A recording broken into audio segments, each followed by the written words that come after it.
Hello, everyone, and welcome to today's program, Using AI Responsibly, 3 Compelling Use Cases for Your Law Firm. Sponsored by AllRize, the Committee on Technology and the Legal Profession, and the Law Practice Management Committee of the New York State Bar Association. Today's program went from 11 a.m. to 12 p.m. If you want to pose a question to the speakers, please use the Q&A box in the Zoom portal. After the program, if you could please take a moment to fill out the course evaluation. Your feedback is important and valuable to us for future programming. At this time, I'd like to hand it over to Lauren Round, who is a Director for Legal Solutions Marketing at AllRize. Thank you, Tara. Hi, everyone. I'm Lauren Round. As Tara introduced, I'm the Director of Legal Solutions Marketing at AllRize, and I'm joined by AllRize founder Eric Ruda. We have lots of fun content and, more importantly, practical content to get to today. But before we do, Eric is going to start us off by talking a little bit about AllRize.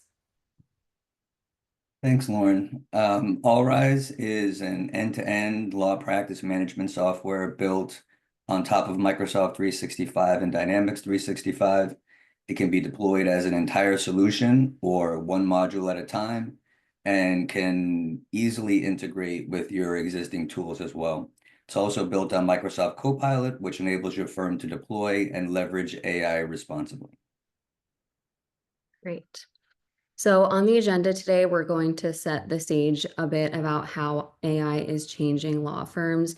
You've probably heard a lot of platitudes and high-level ideas about AI in the legal industry. That is not the goal of this webinar. We've identified 3 very specific and practical use cases that everyone here today should be able to use at their firm. The first use case is tactical, so how you can put AI to work for you when it comes to document sorting. The second use case is a bit beyond that, more advanced, strategic, how AI can help you be smarter and more efficient with your client intake process. And then the third is even a step beyond that, and that's visionary. So looking ahead beyond just this one moment in AI and talking about how it can help you grow in the long term. A note, we will be asking a few polling questions throughout the presentation, so keep an eye out for those. And as Tara mentioned, you can also utilize the Q&A box, not the chat box, to submit questions throughout the presentation. So we will have time for questions a little bit later. Okay, so first setting the stage before we get to our use cases. As I said, everyone here has probably heard a lot about AI in the past year or two, and while I think this technology wave has been faster in terms of adoption than previous technology cycles, you've still probably heard some resistance from legal professionals.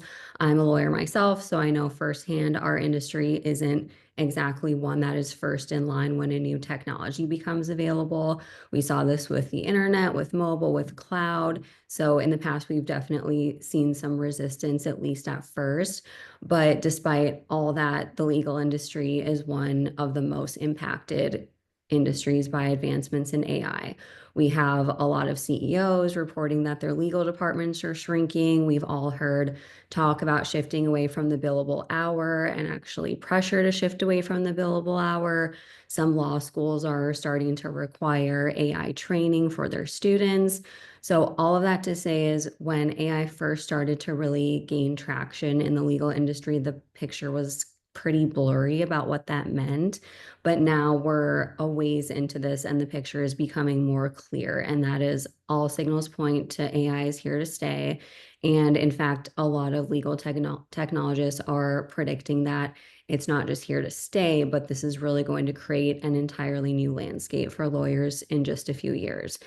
So where are we today and why is this relevant to you?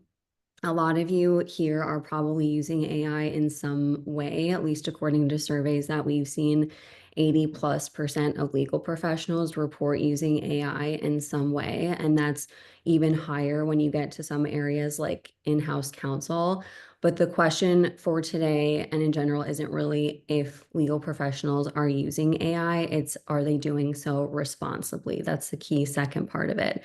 So every use case that we go through today will have 2 parts. It's 1, how AI can help you with these tasks, and then 2, how you can set up these processes in a responsible way. And we'll go through some of the ethical considerations that go along with each. So with all that being said, before we get to the first use case, Eric, if you want to just walk us through at a high level a few ways that legal professionals can structure AI use in a responsible way as they're implementing these technologies in their practices.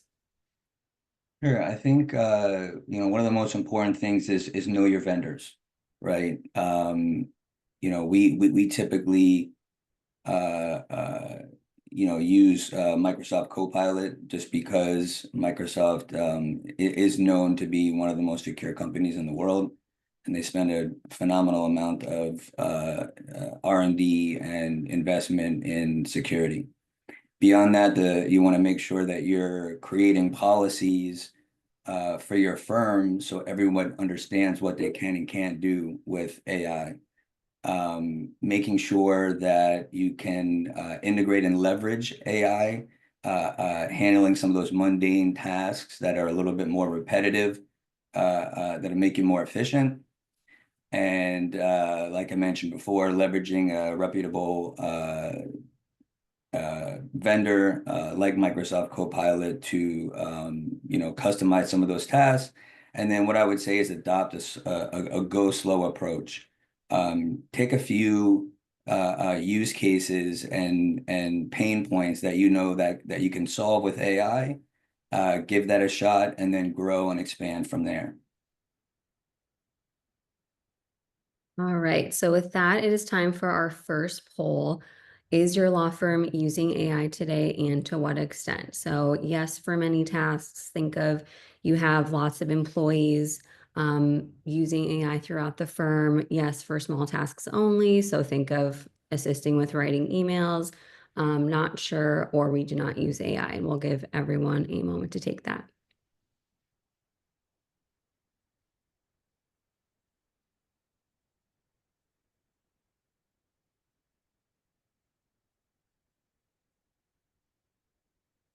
Okay, so it looks pretty split. We have 20% yes for many tasks throughout the firm, 27% for B, small tasks only, 10% not sure, and then 43% we do not use AI. Okay, so at least some of you are already familiar with using AI in some way. So our use cases should be a very logical jump for you. If you're not in the majority, that is okay. These use cases are still very relevant for you and might actually be a good entry point for your firm to start adopting some of these technologies. So with that, moving to our first use case, which is tactical, and that's document sorting. So anyone here who has received a document dump knows what a drag it is. And while we wish every client or opposing counsel was very organized and nice, handed everything over labeled properly and in order, that's just not the reality most of the time. So even if you're lucky to have all the files digitally, they're sometimes not labeled, mislabeled, duplicate. So it can take hours and hours to make sense of what you have, to digitize everything and to find exactly what you need. So the good news is there's no reason that any of that has to be manual. Today, you can deploy an AI tool that can do all of this manual work for you. And we have a graphic here, Eric. What does that look like in practice? Gotcha. Yeah. So here, like I mentioned before, some of the more tactical ways that you can leverage AI is by kind of automating some of the mundane tasks and which allow you to focus on higher value activities. Think about emails coming in with attachments and documents. Eventually, you can make it so that your system is smart enough to automatically classify the specific document type, or even automatically classify it into specific folders. So those type of things that just will make you more efficient and save time throughout the entire firm, all that time adds up. And eventually the system should be able to learn your templates, your forms. So it'll know exactly what type of forms, and it could even collect data from those forms, even if they're filled in handwritten notes. And before we move on to that, I think one of the questions we get, or one of the things that makes people hesitant to use a technology like this for something tactical like document sorting, is the idea that you have to be really educated in how to talk to the AI systems. So Eric, I know you've presented on this before. You can talk to an agent just like you would talk to a person and get a very accurate result, right? Yeah, I mean, it even works better when you talk to it more like a human. Even myself, it's a hard adjustment because for so many years we've all been used to, talking to a computer where you're almost like searching like in Google, but you get better results the more context you give it. Something I've been doing recently, I read about, and I think some people are having more success with this is actually just turning on the voice and talking to it, just like you're talking to another person and getting the ideas of AI and continuing to iterate and ask it more and more questions, and kind of having it as like a like an intern, if you will, or an associate. Yep, absolutely. All right, so in just a moment, we're going to talk about how to implement document sorting in a responsible way. But first, we are going to take our second poll. So does your law firm, excuse me, have an AI use policy? Yes, it specifies how you can use AI. Yes, you're not allowed to use AI. No, or not sure. So we'll give just a minute to take that.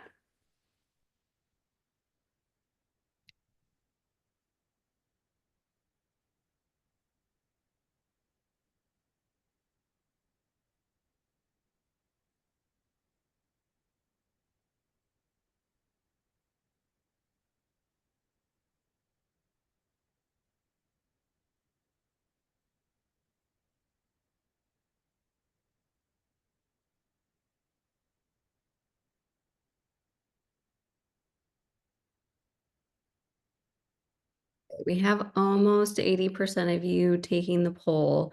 So the vast majority of you do not have an AI use policy, coming in at 62%. Second, yes, you have a policy. It specifies how you can use AI at 22%. 6% at B, yes, you're not allowed to use AI. And then 9% at D, not sure.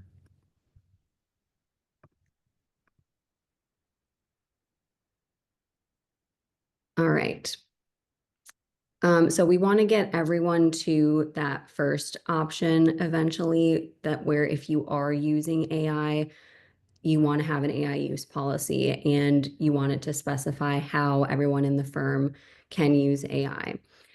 So with that, let's move to responsible AI considerations with document sorting. And I will start here by saying that as we go through these, we're just going to highlight a couple of considerations that are specific to this use case. This is certainly not an exhaustive list. Our host of the New York State Bar Association, via their task force on AI, published a report and recommendations on the use of AI that's pretty comprehensive. So if you have not already read it, that is worth a read.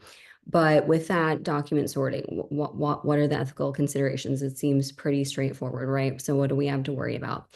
One of the major flags is prompts. So like we talked about before, you might just use plain language to talk to an agent. You might type in prompts to find documents that you're looking for. Well, those prompts may or may not go away. So right now there's ongoing discussion about whether those prompts may be discoverable later in litigation.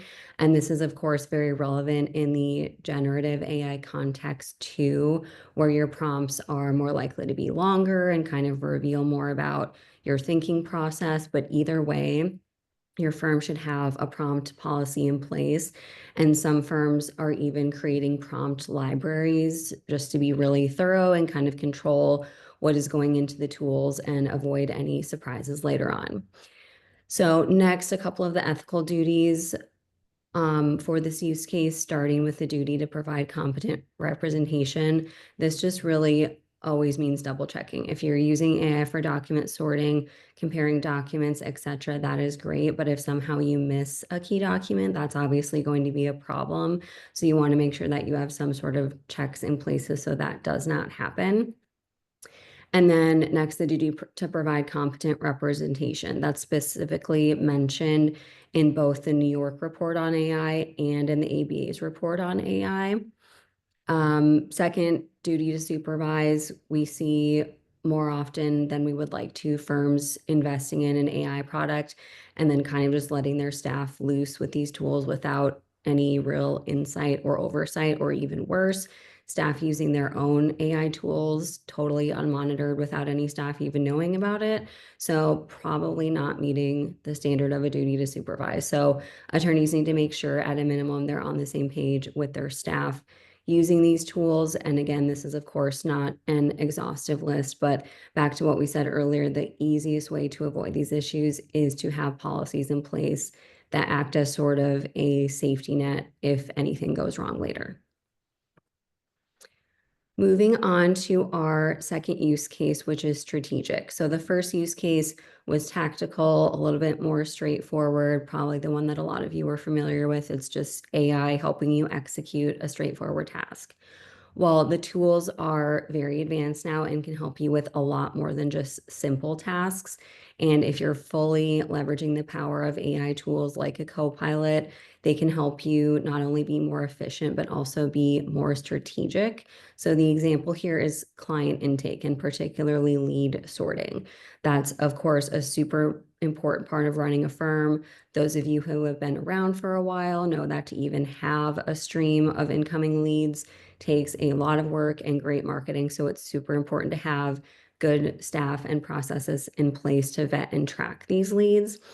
And today what we're seeing is a lot of firms are stuck in this place where they simply get a list every morning or once a day of incoming leads and they're sorted by when they came in, and that's it, which is fine. But the problem with that is it obviously requires a lot of manual work for whoever is managing the intake process. They have to go vet each one, determine which are spam, which are high quality, which are low quality.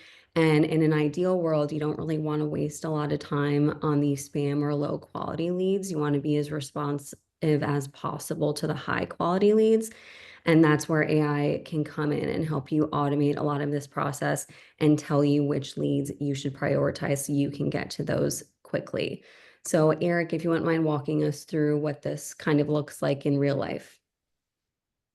Yeah, so here you can see, well, the way that I look at strategic is it kind of allows you to work smarter, right? So imagine you have leads coming in from various sources, whether it's a website, landing pages, emails, referrals. Sometimes it's even difficult to understand where all the leads are coming from and who's following up on them or who's already followed up on them.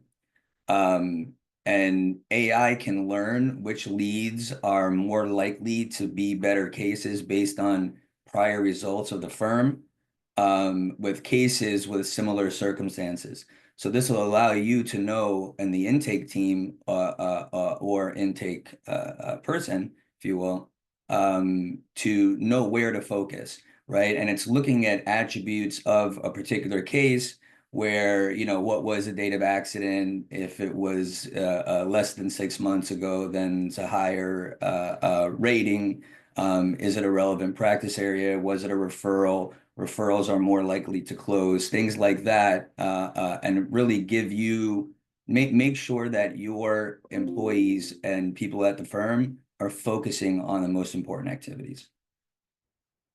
And with this particular visual here, one of the most common questions we get is sort of around flexibility in the system. So we're showing a grade A here, but what if that should actually be a B? People want to know that they have full control of the system. So Eric, I mean, you can give as a user additional feedback and inputs, right, to help the system sort of calibrate and really understand your ideal client.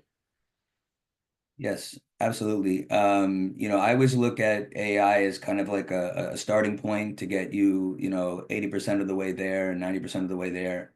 And then it's up to us as humans and subject matter experts to validate and help teach the AI to be smarter.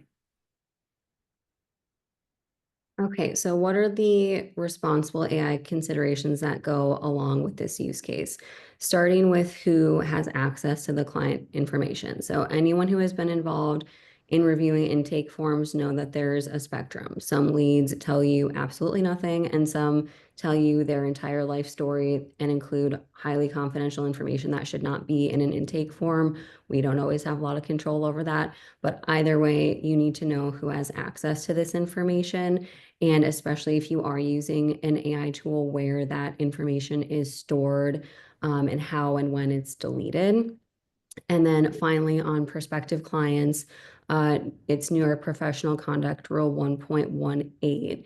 If your AI tool filters out a prospective client and it turns out later, for some reason, you're representing a client on the other side of that same matter, that could be a problem. This is a little bit of a gray area because if the system sort of automatically filtered out a lead form and a lawyer never actually saw it, never read it, can you say that the lawyer learned information about that prospective client as is required in the rule? We don't exactly know because this hasn't been litigated yet. But the way that we don't want to find out the answer to that question is in front of the ethics board. So better to be safe than sorry. And today have those processes in place to make sure that things don't fall through the cracks. So with that, it is time for our third poll. Does your firm, excuse me, engage in long-term planning to grow the business? So we'll give everyone a minute to take that.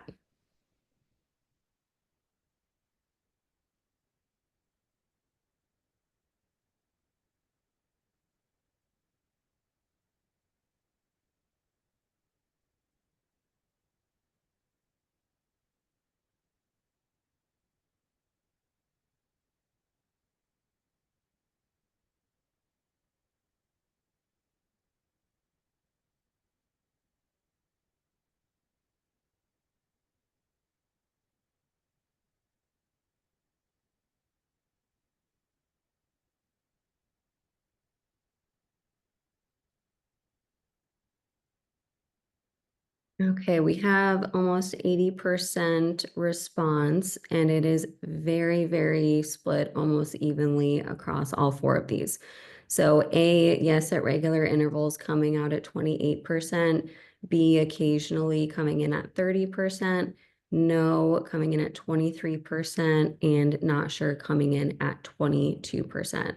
So wherever you are in the poll, this next case can be helpful to you.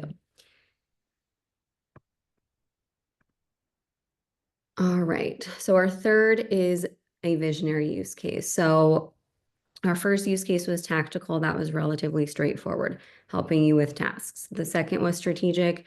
That's a little bit more advanced and more intelligent than helping you with simple tasks. So the third is even more advanced. So when we say visionary, we're thinking, 5, 10 years down the road when we are way beyond tactical and strategic use cases. And some of this is, of course, theoretical because AI is advancing every single day very quickly. But the thought is that AI will be able to help us with very complex things like training new attorneys, interviewing people, etc. So how is that relevant? How does that apply in business analysis? Most firms today have some sort of tools to track performance. So at a minimum, have a P&L, have a list of the top case types, reports on billable hours, etc. But a lot of firms are not really using these tools to their full potential. And even if they are, it can be kind of hard to make sense and take action based on that information. You might just look at the report and not end up changing anything based on that report. So AI can really come in and help here and take business analysis to the next level and act as almost a personal business consultant to help the firm determine where the gaps are, what your competitors are doing to capture leads that you're not, how you can optimize staff to control overhead, etc. So this is an example, and Eric, I'll turn it over to you here to kind of explain what we're talking about. Yeah, so this is really about making sure that we're able to take advantage of all of the data that we have on our firms, right? So I look at visionary as kind of long-term planning and can be leveraged during long-term planning, to Lauren's point earlier. Um, Here, a lot of times visuals, you look at a dashboard and it's got tons of visuals and tons of colors, and it's like, well, what is this? What does this exactly mean to me? Well, AI is helping to explain that, right? Or can. So you're saying summarize all of these visuals and give me recommendations on what to what how to improve. And it's going to give you a list. It's going to look at the graphs and all of the data on a dashboard and explain what's on there and how to take action.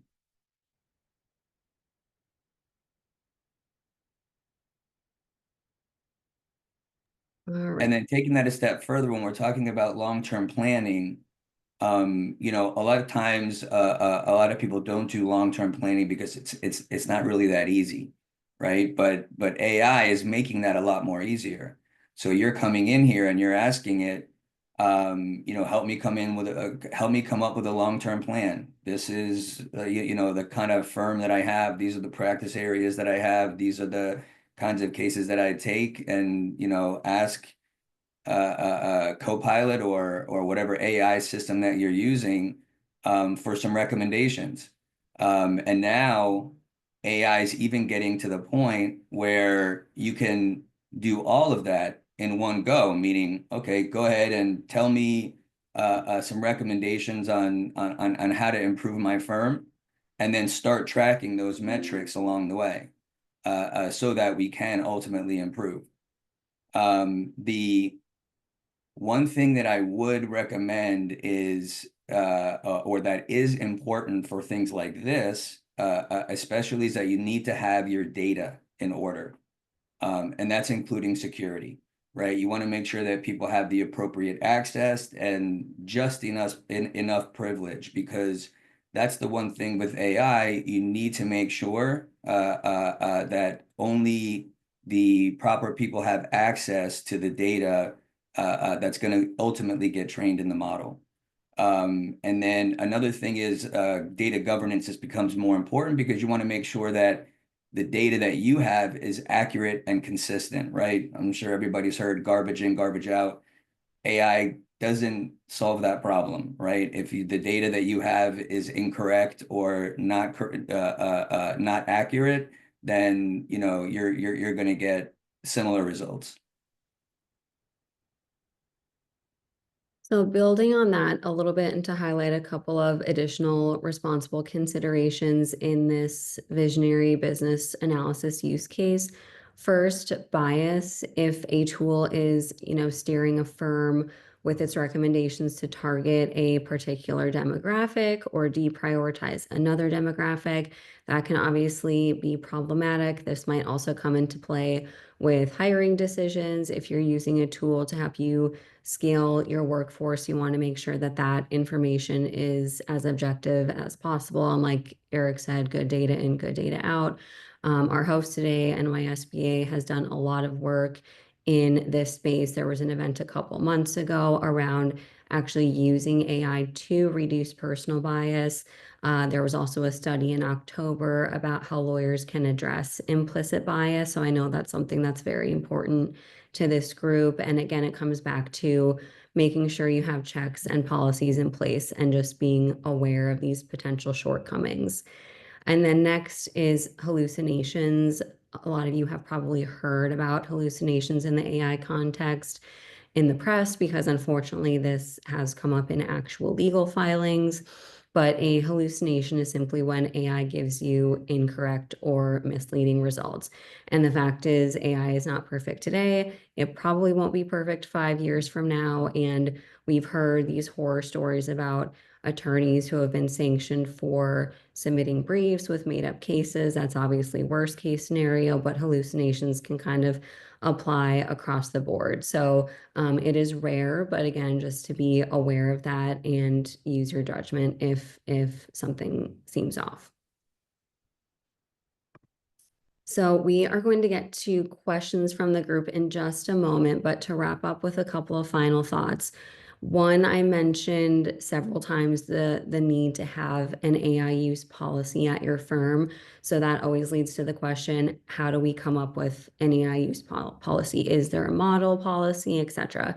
And the answer is there are some model policies out there from private companies. Some state bars are actually starting to release model policies. So Virginia has one example.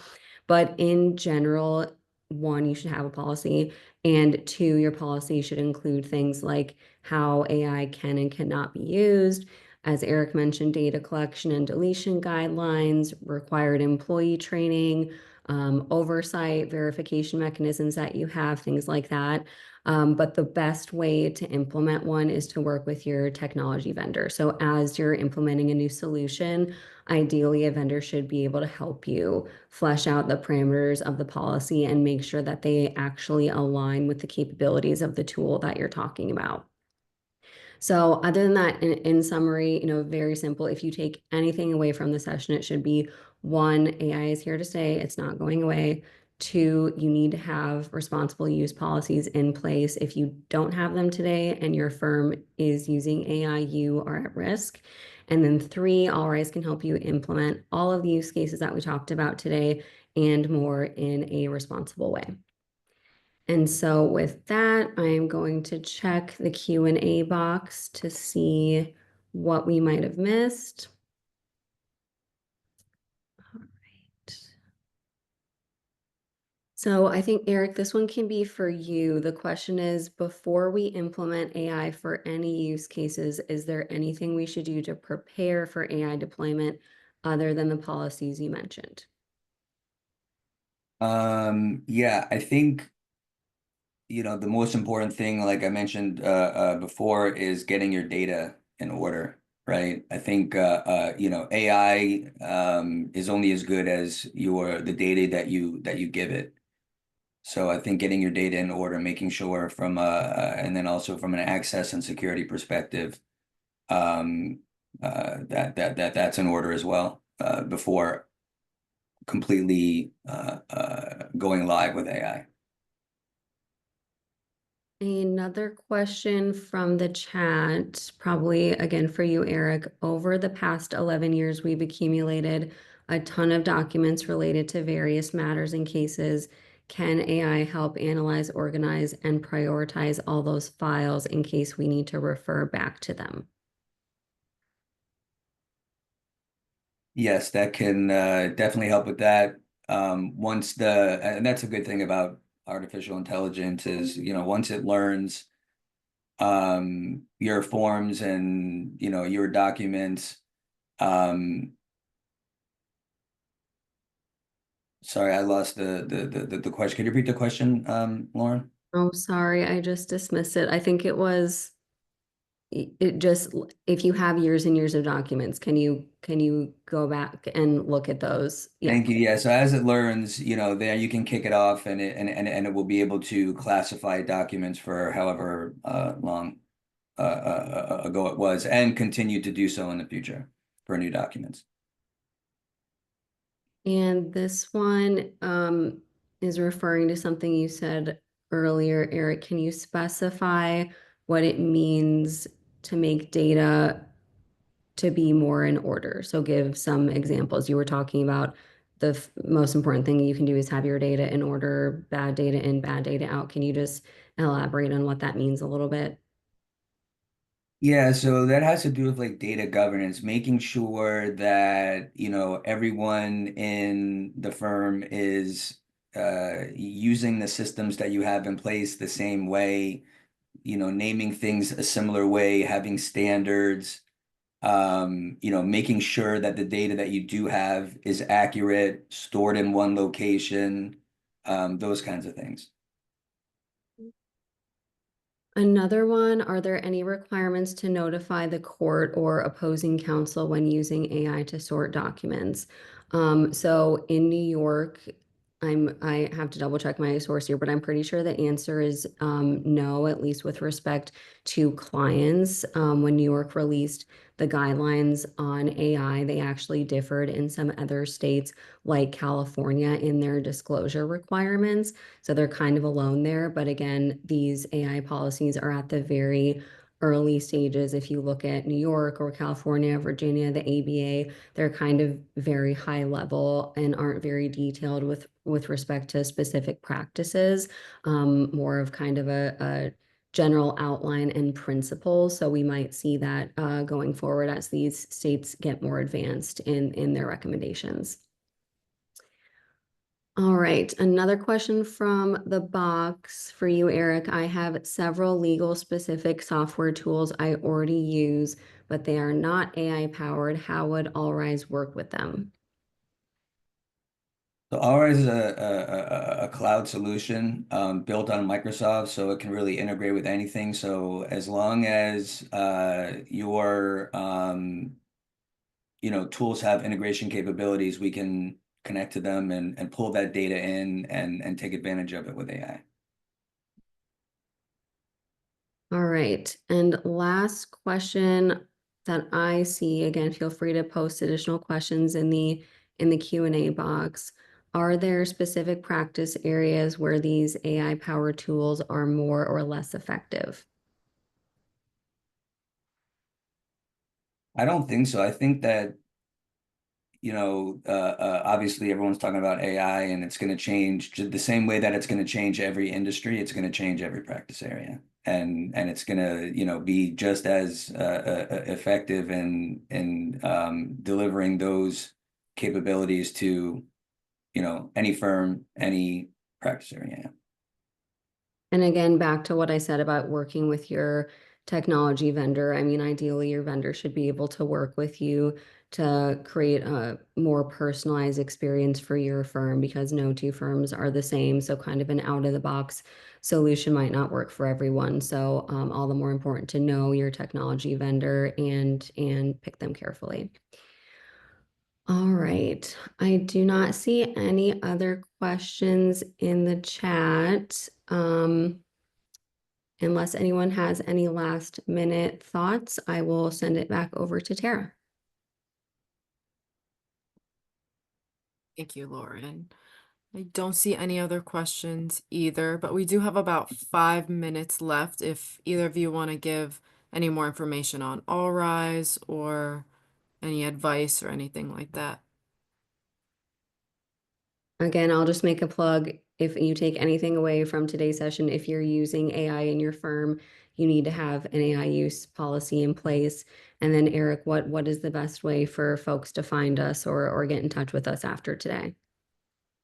You can go to AllRize, ALLRIZE.ai, and there's plenty of information there. Hopefully that'll be useful.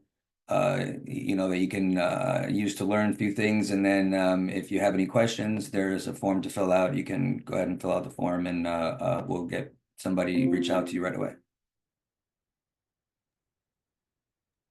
All right, we will close it out there. Thank you again, everyone, for joining. If you do want to answer the last question, I believe there's one more question or two more questions. Oh, thank you, thank you. Mhm. Eric, this one's probably for you. What would you say is the biggest difference with Clio? I think that's a really broad question because we have lots of differences and similarities with Clio, but anything worth highlighting where we have overlap or stick out or overlap or differ from Clio? I would say with AllRize, the main, I don't try not to talk about other vendors, but what I would say is that with AllRize, it's built on top of Microsoft 365, Dynamics 365, and Copilot, so you're not going to find a better integration, right? It's not only integrated, we're actually built on Microsoft technology and Copilot. So I would say that is probably the biggest difference. And then in terms of, this is another question, in terms of attorney competence, is there any current or near future requirement that small firms incorporate AI for specific tasks. Not that I'm aware of. That would be pretty surprising to me if any of the state bars implemented a requirement that AI is incorporated, if that's what you meant by a requirement. Although, as a practical matter, I do think it's going to become more and more difficult to not incorporate AI at all. And there's even been studies out there surveying clients and their sentiment towards law firms using AI. And more we're seeing that clients are not only okay with their lawyers using AI, but they would actually prefer it because the idea is they're more efficient, they're getting better value for their dollars. So I wouldn't say I anticipate a hard near future or even long-term requirement, but as a practical matter to kind of continue surviving, I would be surprised if firms are able to stay competitive 5 years down the road if they are totally resistant to any AI. Yeah, Lauren, and the part of the challenge is it's not something that you can do effectively and just turn on, right? Like we mentioned before, you need to take a look at your data, take a look at security. So once you decide, okay, we're going to start looking into AI, you still got quite a long road ahead of actually implementing it properly and, like we talked about, responsibly. And another question that popped up, does the use of Copilot or other software provide Microsoft or other licenses or rights to use documents for any purpose? Feed LLN. Do you have any thoughts on that one, Eric, about licensing to use the documents? So when it comes to Microsoft, that's one part of the reason I really like Microsoft Copilot and what they're doing with AI, is that it all lives in your tenant, right? So Copilot, the models and everything that are being trained are associated with your tenant, and it's your data. And if you think about it, 90% of law firms, or close to it, use Microsoft 365, and Microsoft has your data anyway. They're being stored in Azure. So if it's already in there, you're keeping it in the same place versus going to another AI vendor. Now you have things being stored in Azure in Microsoft's cloud, right? And now also in another AI vendor. So for me, that's why I like to kind of stick with the Microsoft ecosystem, because of that. Hopefully that helps and answers the question. Right, that was the last open question from the chat. Well, thank you so much, Lauren and Eric, for presenting today. And thank you all so much for joining, as well as AllRize for sponsoring this program. And also, I just want to mention, if you do want to receive more information about AllRize, please feel free to reach out to me. I will put my email in the chat and we could forward your contact information along, or you can put your contact information in the evaluation, which I also want to remind you to please take a moment to fill out the course evaluation as soon as this program is over because your feedback is important and valid to us. And thank you all again for joining and choosing New York State Bar Association programs. Enjoy the rest of your day, everybody. And thank you again, Eric and Lauren. Thank Thank you. you.